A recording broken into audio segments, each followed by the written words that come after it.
Welcome to Down the Road. We got a lot of things we're going to cover today. We're going to get a chance to visit with some folks in regards to finances, what's happening in the market. We're also going to talk to an individual about a great fundraiser of a place that so many people use within our viewing audience, and that's the Sanford Children's Hospital. But yesterday I got a chance to visit with professor at the law school, Paul Schiff Berman. And so we wanted to make sure that you had a chance to see this. So take a look. This is a real honor. I get to speak to Professor of Law, Paul Schiff Berman, and we're going to talk to him from the George Washington University. Professor, good to have you coming down the road with us. Happy to be here. I have a family member that went to George Washington. He's always throwing that up in my face, so know that. I've got some ties, but he always teases me a little bit. So there. Good to know. Good to know. I want to talk to you a little bit, if we can, about this second impeachment. And the first one I've got to ask is, can you do it? Can you do it after a man's no longer president? Can you impeach him? Well, so the Constitution is not crystal clear on that question. It doesn't specifically say one way or another. Most scholars and historians who have looked at it would tell you that that you certainly can impeach after someone's not in office, partly because that was actually the practice in England at the time and in fact there was an actual impeachment going on at the time that the Constitution was framed. So it's pretty clear that the people drafting the Constitution were thinking of it that way. And obviously there's an important opportunity to both make a statement about the legality of the president's actions and also to stop him from ever holding office in the future. And if you couldn't do that, then unless they were in office, it would mean that someone who was about to be impeached could always resign at the very last minute and avoid the whole impeachment thing. And therefore, you would never be able to impose the penalty that's in the Constitution, which is preventing someone from ever holding office, federal office again. Well, one of the arguments that I was making to someone from the different side of the aisle from me, and he said, what are we doing? Why are we doing this? He said, it isn't even legal to do. And I said, well, when are you going to pay some price politically, whether it is or through the law, for an insurrection, for an attempted coup? And so there's no president going to do this in the middle of a term. They're going to try to overthrow the government when they don't like the results of an election. So to me, that would have to be one of the arguments that's made to the Supreme Court if people are saying you can't do this. Professor, are you there? Yeah, sorry, you froze for a second. But okay. I completely agree. If you could avoid the consequences of your action while in office simply by either finishing your term or, as I said before, resigning at the last minute, and then you avoid any consequences, it would seem as if impeachment you would never be able to impose the penalty that the Constitution actually has in the text. So that suggests that the framers were assuming that you would be able to impeach after the fact. So if you're the Republican Party right now, and it broke out yesterday where only 5 said that the trial needs to go forward. So obviously this is getting to be somewhat of a partisan thing. But if you look at the 17 needed to convict, I don't think there's any question that it's going to be a tough time getting to that number, that the president will in fact be convicted. That being said, if you look at how this whole process is playing out, if you're the Republican Party, could this be used as a tool, or could there just simply be a vote where it's my understanding it's just a majority vote to make sure that he never can hold office again? Does there need to be a conviction first before he can hold that second vote? I think there would need to be a conviction first. I don't think there's really any mechanism to deny someone the ability to run for office absent the impeachment process, at least nothing that I know of in the Constitution. And you could imagine that could be really problematic. I mean, you know, if one party had the majority, in theory, they could vote that no member of the other party could ever run for office, and then they would win all elections from then on. So that seems problematic. So I doubt that's possible. I do think, you know, whether or not the Republicans are actually going to vote to convict, and I agree with you that it seems currently like that's a long shot. I sort of think this is unavoidable. You know, people have talked about, well, maybe the Democrats shouldn't do this, and they've got COVID relief and other kinds of legislative priorities and so forth. But, you know, this was an unprecedented event. This was a planned insurrection that the President of the United States fomented against his own government. We have never seen that. So there has to be a legal process to at least say this is not okay.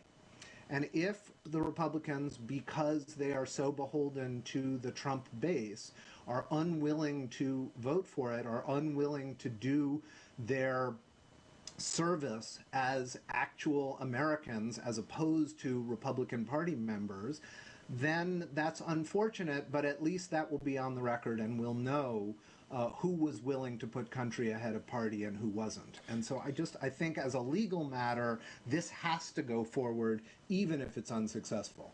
Is there any, do you believe that more information might be coming out? And here's what I'm building up to with that.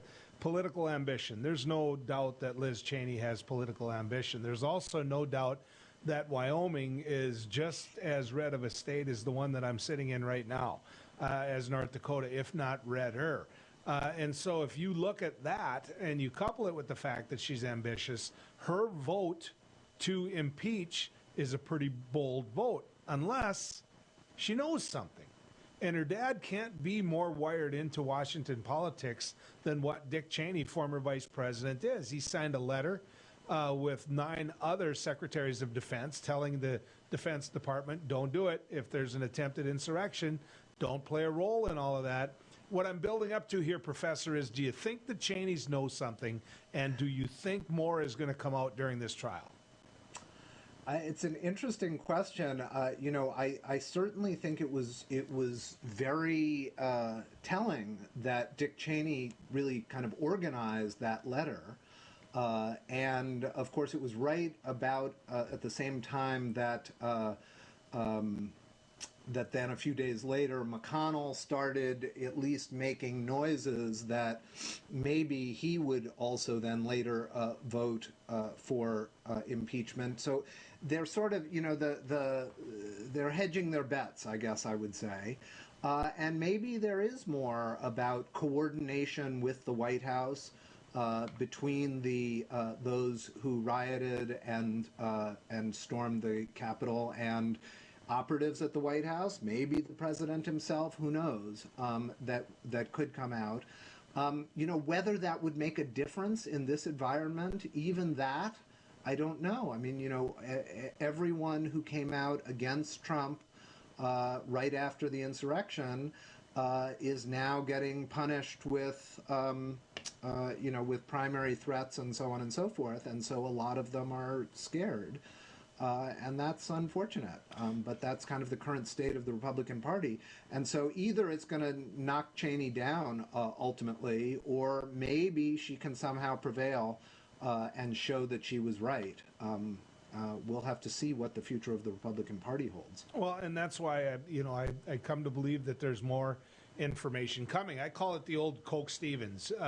If you've read the last, I mean, you got this cup of coffee and the cup of coffee's too hot, so you just set it over here and let it cool down before we get to that. Well, in this particular... But would it make a difference, though, no, Joel? I mean, no, you know, it won't. If it came out that Trump himself told the people in advance to go storm the Capitol, I think the Republicans still wouldn't vote to convict. I couldn't agree more. Now, you tell me, as someone who comes from a deep red state, how do you deprogram that?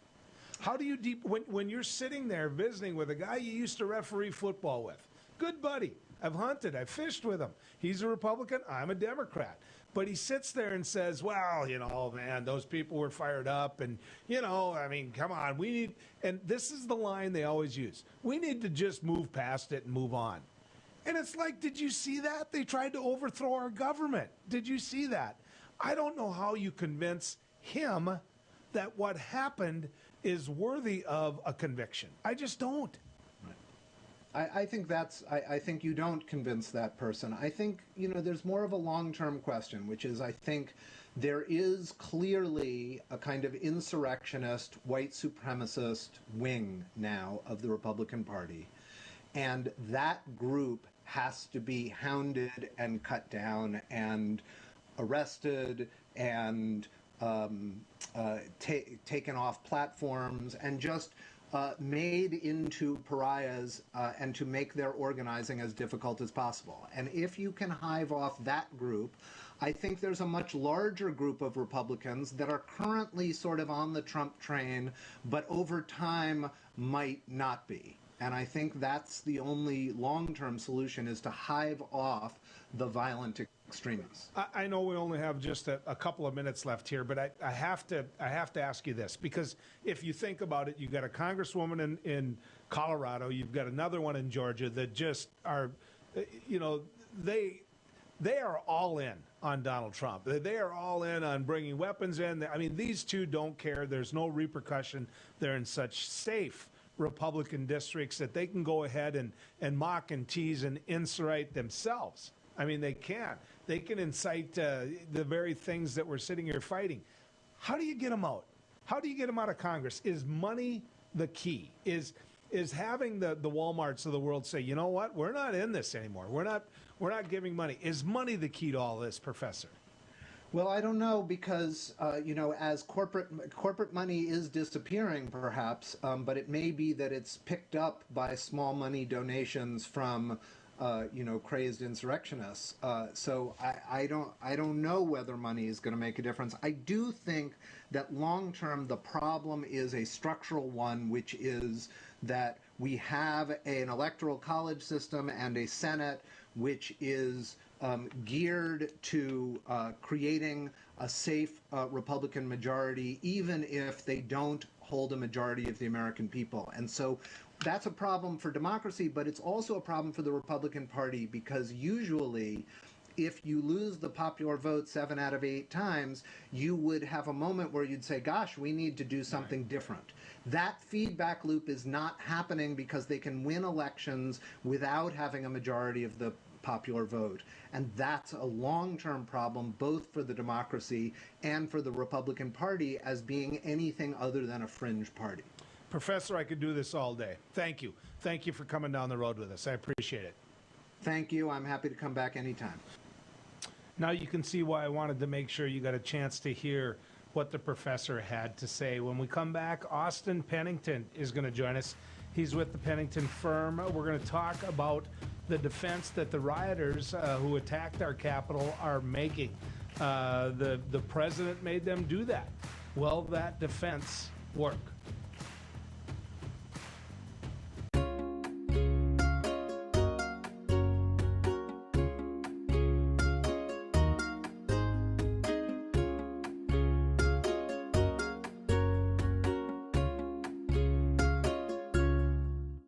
Capital City Restaurant Supply is your one-stop shop for quality restaurant products for the large to small kitchens. Commercial-grade restaurant and bar supplies, limb game processing equipment, refrigeration, dinnerware, and smallware. We sell everything including the kitchen sink from trusted manufacturers for the chef and all of us. Open to the public since 1971, we are veteran-owned and North Dakota proud. Let us take care of your restaurant and home kitchen needs today by visiting us at 1414 Interstate Loop in Bismarck or on the web at capitalcityrestaurantsupply.com. Heroes and Icons is now Cozy TV. Don't worry, you'll still get your favorite Beck News programming without changing the channel. Real people, real news, Beck News. Hi, I'm Dennis Haugen, along with my sons Andy and Mike, and we're showing our support for wind energy in North Dakota. Wind energy has provided farmers like us with a steady stream of income that's not tied to the weather like crops and cattle are. Another bonus is that wind farm owners are required to maintain the roads leading up to the turbines. Because of that, oftentimes these roads are the best in the county. Wind energy is good for landowners, it's good for the land, it's good for our economy, and it's good for North Dakota.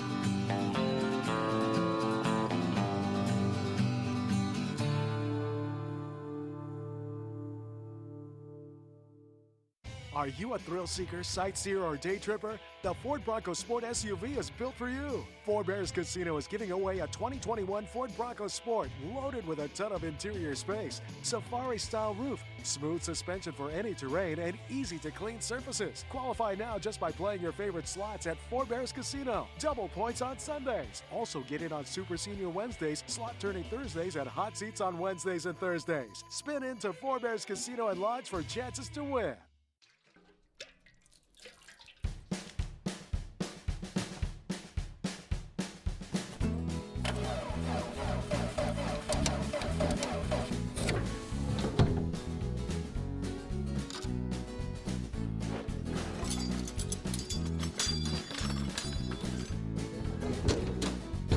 Some things in life are hard. That's why banking shouldn't be. Cornerstone Bank.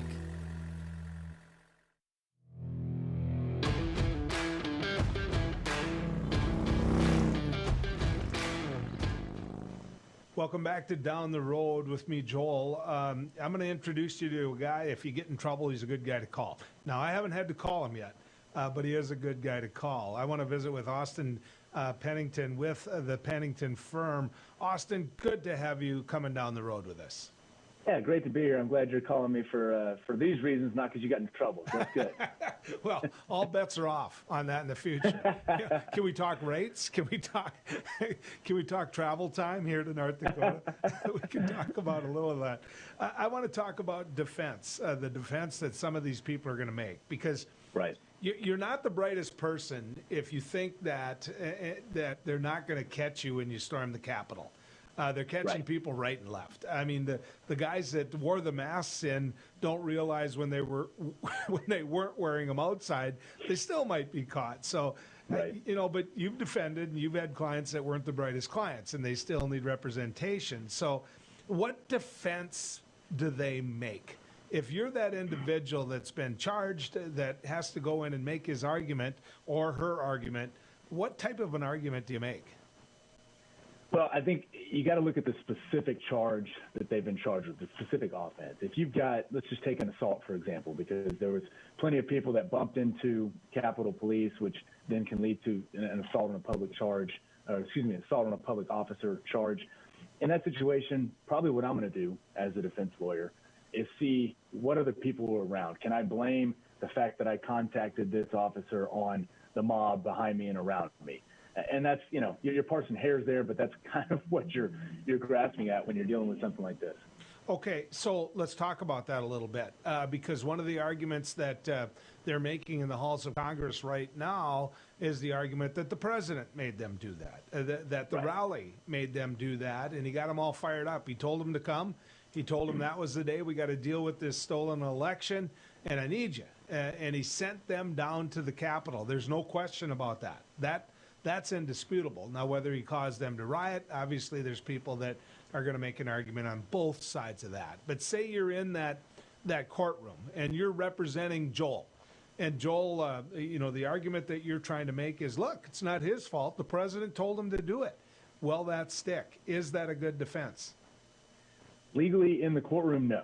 That's not going to work on a criminal trial, and we can talk about the impeachment and all that stuff and how that's different, later. But in a criminal trial, your own actions, regardless if you've been prompted to do them or not, you're still going to be held responsible for those actions, independent and regardless of what prompted you to do it. Now, the important note here is, too, there's a lot of discussion about whether President Trump's statements rose to the level of what we call incitement, therefore it was not protected by the First Amendment. That analysis is completely independent of all this. If the person chose to storm the Capitol, regardless if he'd been charged to do it or not, or she had been, they're going to be held responsible for their actions. Now, I will also say, you were asking me what's your defense strategy. That's what, if you're in the courtroom, you're in front of the jury, you're in front of the judge, that's not going to work. If you can exert political pressure on the U.S. Attorney's Office or the other people that are involved with this plea bargain process and potentially use that as a lever to try and get a better plea deal, well, okay, now maybe that's a good, I wouldn't call it defense, maybe it's a good strategy to try and put some political pressure to get a better plea offer. But in the courtroom, it's not going to work. Are these all individual trials, individual cases, in the sense that I'm standing next to a buddy, I'm storming the Capitol, I'm attempting a coup, he's there, I'm there, we both end up getting charged? Are we going to have two separate trials here, or are they going to lump them all together? Most likely, you're going to have two separate. If I'm the defense lawyer, I'm going to move to bifurcate or separate these trials, because I'm going to want to be able to point the finger at someone who can't defend themselves at the trial and say, well, he pushed me into it, or he did this. And so the court's going to have the discretion to grant that, but I would guess that we probably will see them all separate. Okay. That means a lot of trials. That means a lot of trials. And so the severity, when you look at this, can you use the argument that, look, yes, I got into the Capitol, but the video doesn't show me stealing, breaking things, busting through that window. I just walked into the Capitol. He's the one that bludgeoned the police officer. I mean, how do you break all that out? You're just like you were saying it there, Joel. You're going to have a lot of people that are going to say, well, yeah, I did this, but he did it times 3. He walked in and stood at the podium with the horns on his head. He busted into Pelosi's office. He did this. I mean, you're going to see a lot of that, and so it's going to be a lot of finger pointing to try and say, well, okay, what I did wasn't right, but I'm a choir boy in comparison to what these people did. How damning is it if they find video and audio of you saying, kill Nancy Pelosi, kill Nancy Pelosi, kill Mike Pence? How, and then they find you in the Capitol. How damning is that to their case?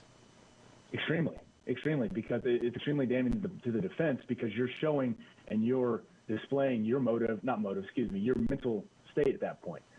People's intent is seminal. It's foundational whenever you're charging someone with a criminal offense. And I'll take you a step further, Joel. The social media posts that are being pulled from all of these people being charged leading up to the event, that's going to play a huge role in anybody's statement that I was told by President Trump, or again, I don't think that defense holds water, but the statement that President Trump's the one that told me to do all these things, we'll point to these social media posts that were put out maybe a week or two or hours before, where people are talking about we need to throw a coup and execute a coup over the government. We need to, insurrection. We need to do all these things. Well, okay, you can maybe make that defense, which again is weak, but you've got all these other things. You already showed that you wanted to do this anyway. You know what I'm saying? Yeah, I do know what you're saying, and actually it makes a lot of sense. I think what's interesting is that so many of these people are being found by their ex-wives turning them in. I think that I think that that's a real cool part of all this. It's like the ultimate gotcha. I hadn't heard that. That's awesome. It's happening. I want to talk a little bit about the members of Congress that have supported this. That there's video of them taking these individuals through the Capitol, explaining the Capitol to them. What role, if any, could you make an argument that they played in this? It's going to be very difficult at that point, and I mean that both legally and politically. You've got high-ranking public officials that they're already there. A lot of them that were not leading tours are obviously potential victims of this situation. We were talking about Pelosi a second ago. So I think we'd be hard-pressed to make any kind of claims or arguments or any kind of logical thoughts that the U.S. Attorney's Office is going to actually try and prosecute them. So I just really don't see that going anywhere. Okay, you got your last $10 in your wallet, and you got to bet it, whether you like it or not. Do you think that the president gets convicted in the Senate? If I had my left $10, I'd say yes. Okay. I do. If you're his attorney, what case do you make on his behalf? You've got to appeal to the chaos of the situation. I mean, the chaos being all the controversy over the election and the fact that he's out there talking and somewhat arguably campaigning at that point when he was given that speech. The thing about this trial in the Senate is that it's totally different than a criminal trial, and so the conduct they're looking at doesn't have to be criminally punishable. It just has to be what I call conduct unbecoming of a public official. So it's one of those things that's hard to deal with. So would you put him on the stand, so to speak? I realize he can't be questioned, but would you put him in front of what is the jury, the United States Senate, to make his case on why he isn't guilty? 137% no. I would not. I mean, whenever I've handled a lot of criminal defense cases over the last 8.5 years. I've put my client on the stand maybe once, and it was a very unique situation. If I've got a client who is on trial because of what he said before, because he can't control his mouth, I'm not putting him back on the stand to be subject to all of that scrutiny. Austin, this has been fun. We'll call you again sometime. Thanks for going down the road with us. Absolutely. I appreciate it. When we come back, Paul Myers is going to join us. Paul's with Legacy Wealth Management. Let's find out what he thinks on why the stock market is reacting the way it is right here as we go down the road.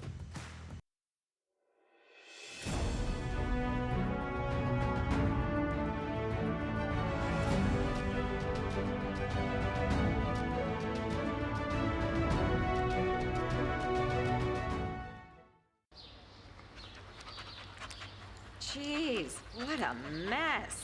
Look at that. There's roof stuff everywhere. It's so embarrassing. Ruins the neighborhood. Come on, humans. Let's get this fixed.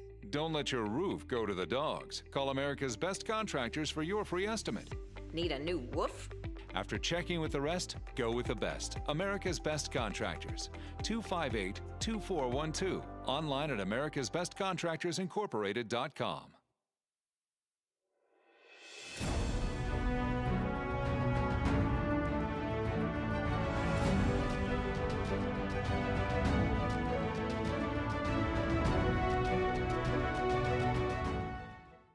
In southwestern and south central North Dakota, on any given day at any given moment, a Dakota Community Bank and Trust customer is logging in or signing on to do their online or mobile banking. We believe that community banking can blend both the past with down-home customer service in-house and the future with modern banking conveniences and technology for our customers anywhere, like here or here, all while honoring our long-standing tradition of community-first oriented banking here at Dakota Community Bank and Trust. My wife was diagnosed with early stage Alzheimer's. We talked about it and we kind of decided we'd be a little bit proactive and try to start making provisions. So we started looking here, and Eventide worked out to be pretty much the perfect answer. I guess I didn't expect it to be so nice. The staff here are terrific. We enjoy it. Beck News brings you real people and real news. Every weekday on KNDB, KNDM, and KRDK. Start your evening with the Dr. Duke Show at 4. Take a fresh look at current events with Ladies of Another View at 4:30. Go down the road with Joel at 5:30. Watch No Apologies with Becker at 9. Cap off your night with No Filter with Debbie at 10. Beck News. Real people, real news. The professionals at Superior Glass provide residential and commercial glass installation and repair services in central and western North Dakota. Superior Glass is your source for stained glass projects, mirrors, windows, touchless, and automated entry solutions. Stop by and see us at 3323 East Broadway in Bismarck or call us at 701-258-5600. Superior Glass, where you get superior service for less. Bye for now.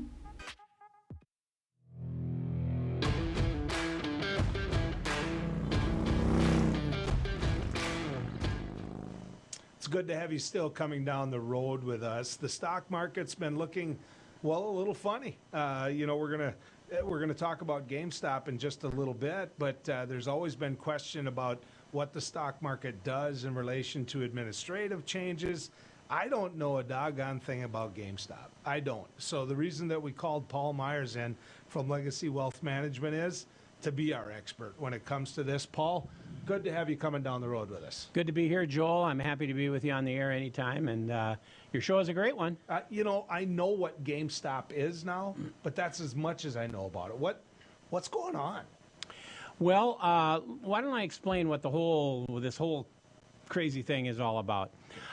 It's a gigantic billion-dollar game of chicken. That's basically what's going on here. We've all played chicken at one time or another, and this is for billions of dollars, and it's had an impact. There's no doubt about it. Let me tell you how it works. First of all, I need to explain what shorting a stock is. Most of us think, oh, I'll go buy a stock or a mutual fund, and I hope it goes up. You know, you're going to make some money. Well, shorting is just the opposite. It means that you sell something that you don't own typically and hope it goes down so that you can buy it back again and make some money. Kind of the opposite of the way most of us think. Instead of buy low and sell high, this is sell high and buy low. Okay, that's shorting. So let me tell you what happened. Typically, there are funds that are called hedge funds. And one of the things hedge funds do, not very nice, by the way, is they bet against companies. Now, it happened to JCPenney a few years ago, and they're nearly out of business. I mean, they've had to change their name and all kinds of things. Big hedge funds betting against JCPenney, going short on JCPenney. Well, now, most recently, one of the funds that was the most disliked funds by hedge funds out there, one of the most stocks disliked by hedge funds was GameStop, okay? In fact, it was 135% shorted in the market, meaning of all the shares they have, 135% of them were being sold short. Well, along comes Reddit. Now, I don't know how familiar our viewers are with Reddit, but it's kind of an online community bulletin board type place. People go on there and they can talk about everything from what they had for dinner to what's going on in politics to you name it. Well, a group on there called the Wall Street Bettors, I believe they're called, which now numbers over 2 million strong, decided that, they were a little tired of these hedge funds. So they said, why don't we start buying GameStop and see if we can drive the price up? Because in the stock market, stocks work like an auction, okay? More people who buy it, the price goes up. The more people who sell it, the price goes down. So here are the hedge funds saying, we think this stock's going down and we're going to short it. And the GameStop and the Reddit people were saying, well, we think it's going to go up. So they caused the price of Reddit to go up something like 10,000%. Yeah, you heard me right, 10,000%. So what's happening is you get now what's called a short squeeze. No, Joel, that's not what your wife gives you as you walk out the door in the morning, a short squeeze. That's not what you do to the oranges.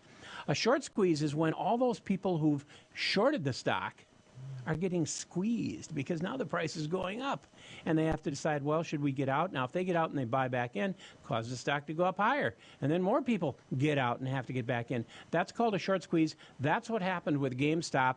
And it whips that stock around quite a bit. I mean, it was just $6 a few weeks ago, and I think it made it up to about $500 the other day. Now, today, Thursday, it's actually pulling back a little bit. But the word on the Reddit board is never fear, we'll get this back up again. It's kind of amazing. And it's happened to a couple of other stocks. Have you heard some of the other stocks it's happened to? No. Well, it's also happened to AMC, the cinema people, the movie theater company. Okay, that stock, they decided to get behind, and it's jumped up. It's like about triple where it was, I think. And then another one called Nokia. There's a name out of the past. The Japanese telephone and other electronics people. It happened for them. So there are a number of companies out there who are getting the benefit of what this Reddit group is doing. It's kind of cool because you know what? It's the new revolutionaries against the entrenched old Wall Street money. And it's really a game of chicken. And so far, Wall Street's losing. It scares me. Well, I mean, it scares me because it could have a huge effect on the market overall. But think about it this way. What if you were a longtime investor or an owner of GameStop, which is an interesting company? They sell video games and other things like that. And, they have a place in this society. And what if some big company like one of the big hedge funds decided that, you know what, we're going to bet against you. We're going to sell your shares. And now your shares are going to go from $4 a share down to $2 a share. Well, the big Wall Street money people made some money, and you got wiped out. Yeah. So this is the populist movement rising up, saying, we're not going to let that happen. Whatever happened to the product itself? Yeah. Whatever happened to, look, Tesla is the future, electric automobiles. I'm going to invest in that. GameStop, I don't even know what it is before. I know what you mean. I know. How does that light on fire? Or am I just too old to understand the product itself? I mean, is the product worth any type of a long-term investment? Well, I think it is. It's GameStop is an interesting company, and we're not recommending that anybody go out there and invest in it necessarily. They can if they want to. That depends on their personal profile. But GameStop it's a bricks and mortar type company, and they sell video games. The unfortunate situation is that more and more younger people, when they want a video game, they get it online. They download it online. They aren't going into the store anymore. But, you want to buy an Xbox, you probably go to GameStop. So I don't have a lot of stock in Blockbuster anymore. I mean, this is a perfect example. It is a good comparison. What's going on with the market? We talked, before we started talking about GameStop, we started talking a little bit, or at least I said we were going to talk about the market itself and how it reacts to different administrations, what effect they might have on it. What's happening to the market? Well, that's a great question, Joel, because a number of people out there will say, well, we think the market, gosh, now that we have a new administration in the White House, the Democrats, maybe they're going to raise taxes and maybe the market won't do so well. We don't see that going forward. The fact is, if you look at the statistics over the last 50 years, the market has performed about equally well under both or either Republicans or Democrats. It doesn't make a lot of difference. The market does whatever the market's going to do, regardless of whether or not it's a Republican or a Democrat. Now, this particular case, what are we going to see now? We're probably going to see more stimulus money. That's probably going to impact the market positively because consumers like you and me, we're going to be able to go out there and buy something if we need to, if we get that stimulus check. So we're looking for a little bit of near-term push if Congress and the White House can agree on the next phase of the stimulus. Farmer one time during the Trump administration asked me, he said, why do you think it is that we as farmers haven't paid that big of a price for $7 soybeans? And I looked at him and I said, because my side of the aisle fixed it. You got federal crop insurance, you've got a number of the programs that'll supply you money during these interms, and then, of course, Donald Trump poured a bunch of money into it. So I'm going to ask it this way, in the 30 seconds I have left. What happens with national debt? Does anybody even care anymore? Boy, it doesn't seem like anybody cares, does it? I mean, it used to be pretty traditional. One side of the aisle was, we can't have too high of a national debt. Fact is, the national debt went way up in the last 4 years. I think back under Clinton, he got it down to pretty low. Ken Conrad got it down pretty low. He did.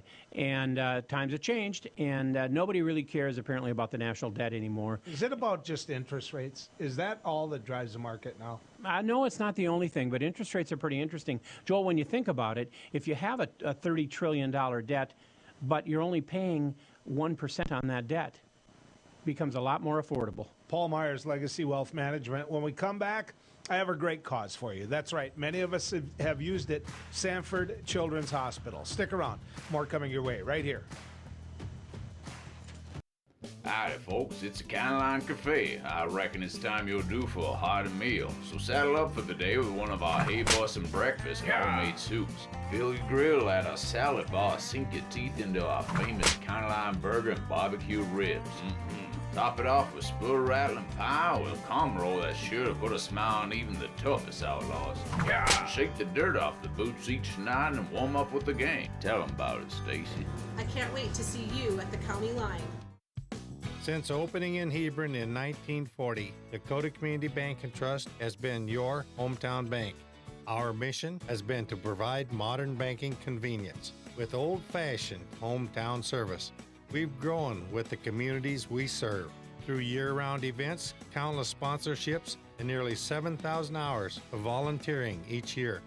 Learn more about our 80-year history at dakotacommunitybank.com.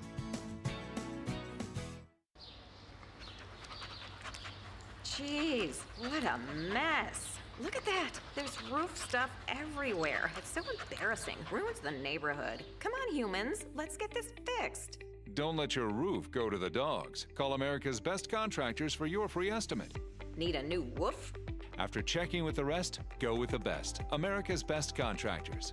258-2412. Online at americasbestcontractorsincorporated.com. For the greatest selection and full menu offering, it's the Four Seasons Restaurant and Ice Cream Parlor in Garrison. Succulent sandwiches, big breakfasts served all day, and delicious desserts. Easy access in and out for campers and RVs. The Four Seasons Restaurant at the top of Main Street, Garrison.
Some things in life are hard. That's why banking shouldn't be. Cornerstone Bank.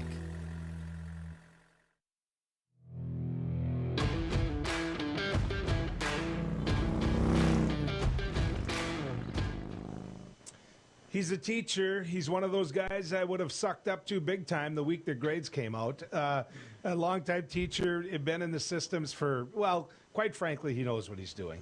Dr. David Tack. He works now at Grand Forks Central High. Dr. Tack, good to have you coming down the road with us.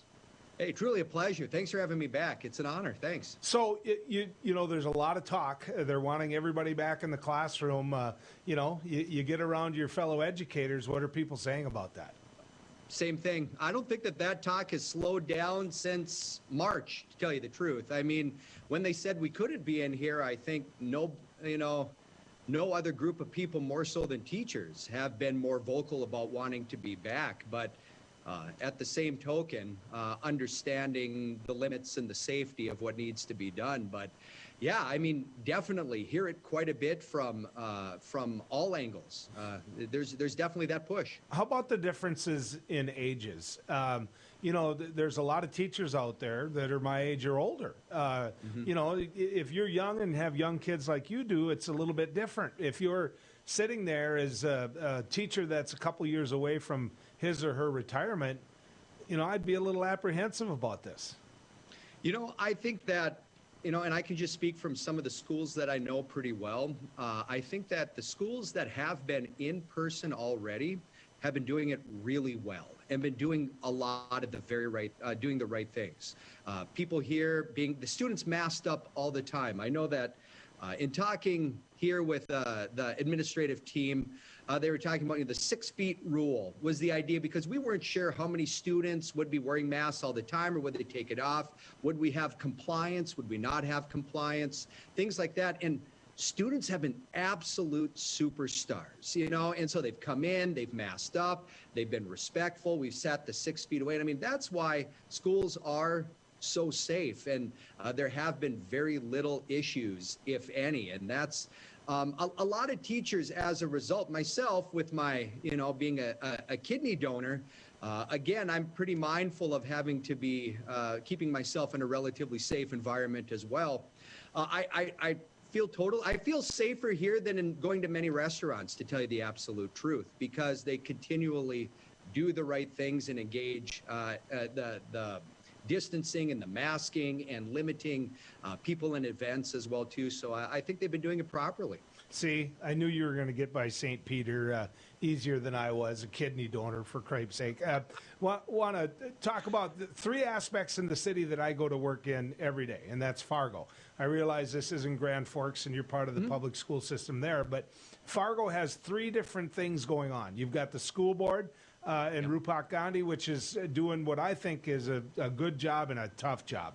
Okay, this day, you know, these many days, that type of administering. Then you've got the teachers, which have been very vocal. There's a group out there saying, you know what, we don't belong back in this classroom yet. Then you've got some parents that have organized and said, hey, our kids are falling behind, and a lot of what they've been talking about is the extracurriculars. How do you weigh all of those things? How do you... So, yeah, here's the best thing I do. One of the most exciting pieces of news that I came about yesterday is one of the quite possibly what could be one of the most misunderstood, and that is that CDC report that came out of that study of the rural schools in Wisconsin that said schools should be back in person. And if you just take it from that headline, it's really exciting. And I know that as a teacher, that's exciting as well. But that's very much, as I teach my senior comp class, that's a yeah, but story. Where, yeah, schools should be back in session in person, but what they're saying is with masking and with social distancing.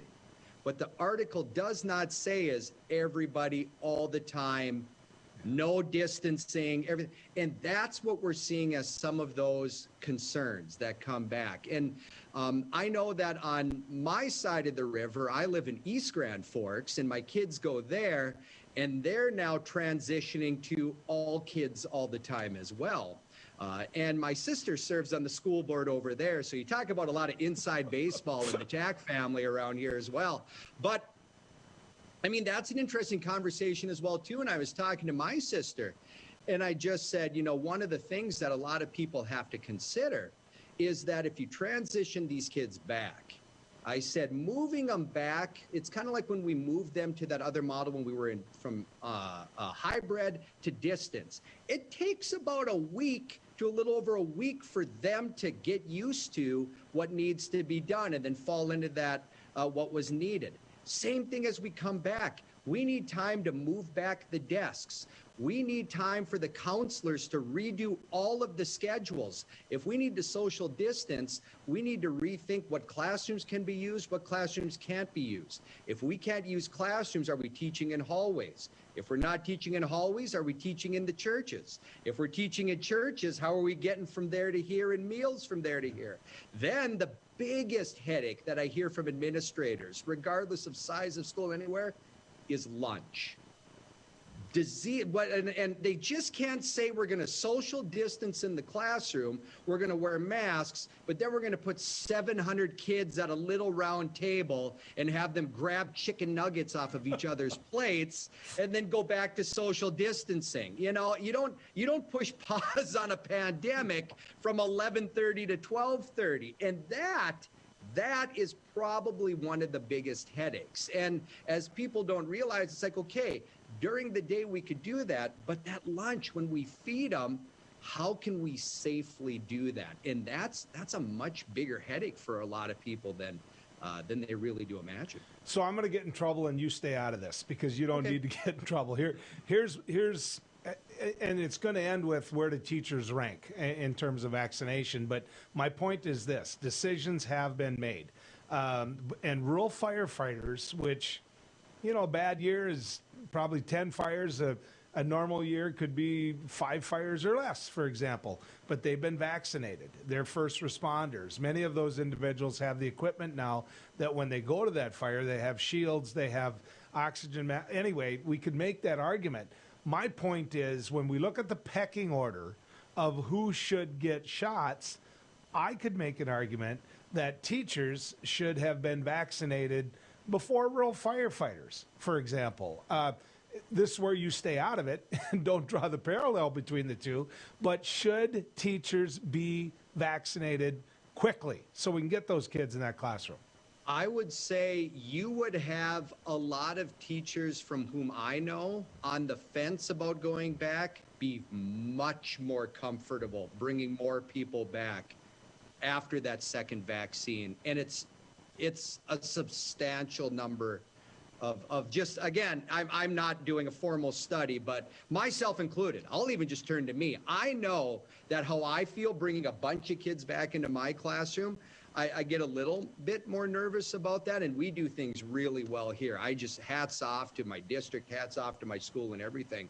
But we start getting more and more kids in here. That's tough. You get that second vaccine in me, I start feeling tons better about that as well. So without a doubt, I just feel, geez, Mr. Heitkamp, we've come so far up into this point. We've been so responsible and done all these right things to get right at the end. I mean, just finish the game. Let's just finish it up here and just do it. It's not fun.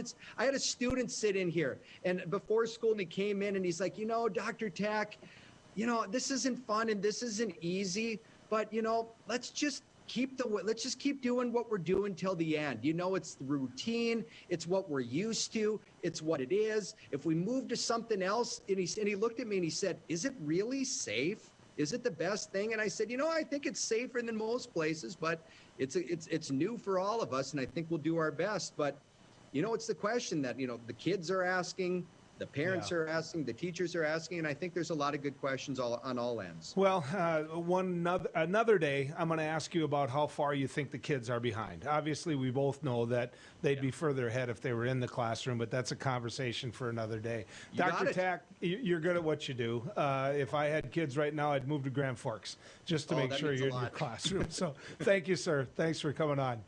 It's a pleasure. Anytime, sir. Thank you. When we come back, Hillary Mork is going to join us. She's with the Children's Miracle Network. We're trying to raise some money for the folks at Sanford Children's Hospital. We're going to try hard right after this as we go down the road. Howdy, folks. It's a Caneline Cafe. I reckon it's time you're due for a hearty meal. So saddle up for the day with one of our Hey Bossin' breakfast homemade soups. Fill your grill at a salad bar. Sink your teeth into our famous Caneline burger and barbecue ribs. Top it off with spoon rattling pie with a calm roll that's sure to put a smile on even the toughest outlaws.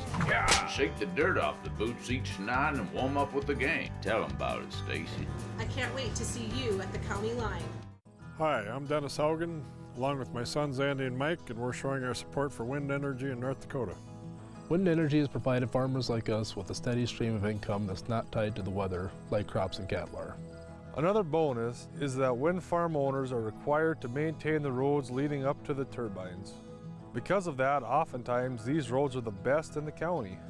Wind energy is good for landowners, it's good for the land, it's good for our economy, and it's good for North Dakota. Capital City Restaurant Supply is your one-stop shop for quality restaurant products for the large to small kitchens. Commercial-grade restaurant and bar supplies, limb game processing equipment, refrigeration, dinnerware, and smallware. We sell everything including the kitchen sink for trusted manufacturers for the chef and all of us. Open to the public since 1971, we are veteran-owned and North Dakota proud. Let us take care of your restaurant and home kitchen needs today by visiting us at 1414 Interstate Loop in Bismarck or on the web at capitalcityrestaurantsupply.com. My wife was diagnosed with early stage Alzheimer's. We talked about it and we kind of decided we'd be a little bit proactive and try to start making provisions. So we started looking here, and Eventide worked out to be pretty much the perfect answer. I guess I didn't expect it to be so nice. The staff here are terrific. We enjoy it. The professionals at Superior Glass provide residential and commercial glass installation and repair services in central and western North Dakota. Superior Glass is your source for stained glass projects, mirrors, windows, touchless and automated entry solutions. Stop by and see us at 3323 East Broadway in Bismarck or call us at 701-258-5600. Superior Glass, where you get superior service for less. Bye for now. Now is the best time to plan for your 2021 farm equipment needs. North Dakota-based Summers Manufacturing is currently offering early order savings. Take advantage of big savings on North America's broadest tillage line, including the Super Coulter Samurai and the innovative VRT Renegade, as well as the best-built, best-backed land rollers in the industry. Talk to your Summers dealer today or go to summersmfg.com to learn more about early order savings available on all Summers equipment.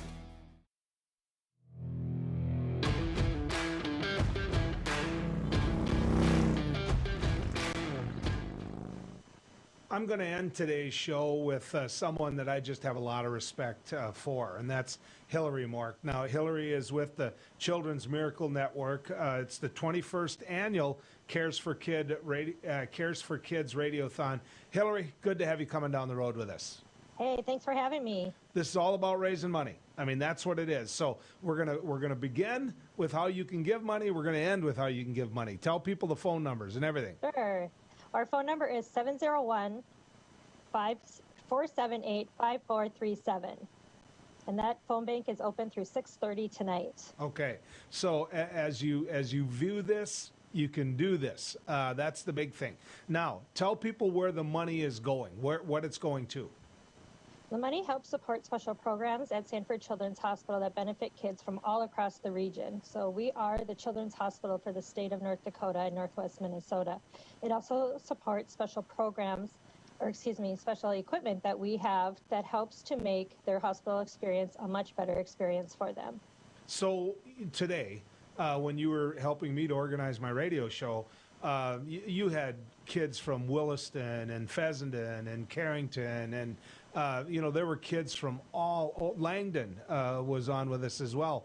I mean, the Sanford Children's Hospital isn't just Fargo; it's everybody's hospital. And I hate asking questions that say right, but I'm going to say it, right? You're absolutely right. We have over 50% of our patients are seen from outside of the Fargo-Moorhead area. So this is, like I said, the state's Children's Hospital. We hold the highest level of pediatric care. And when kids are coming from outside of our Red River Valley, they're coming because of that specialized care that they need. All right. So I said we were going to end it this way, and I meant it. Let's do it. If people want to give, if they want to go online, for example, and look at some of these heartfelt messages from the parents, and they should do that. Tell them where the website is. Tell them what the phone numbers are. Sure, the website is, you can go to kfgo.com, or you could go to 701-478-KIDS. That's 478-5437. It only takes about 90 seconds of your day. And I would encourage you to text it all to, as well, to 35270. Type in the word CARES. Hillary, thank you for what you do. You're making a difference in a lot of kids' lives. Appreciate it. Thank you, Joel. Folks, it's been good going down the road with you. All right, Hillary.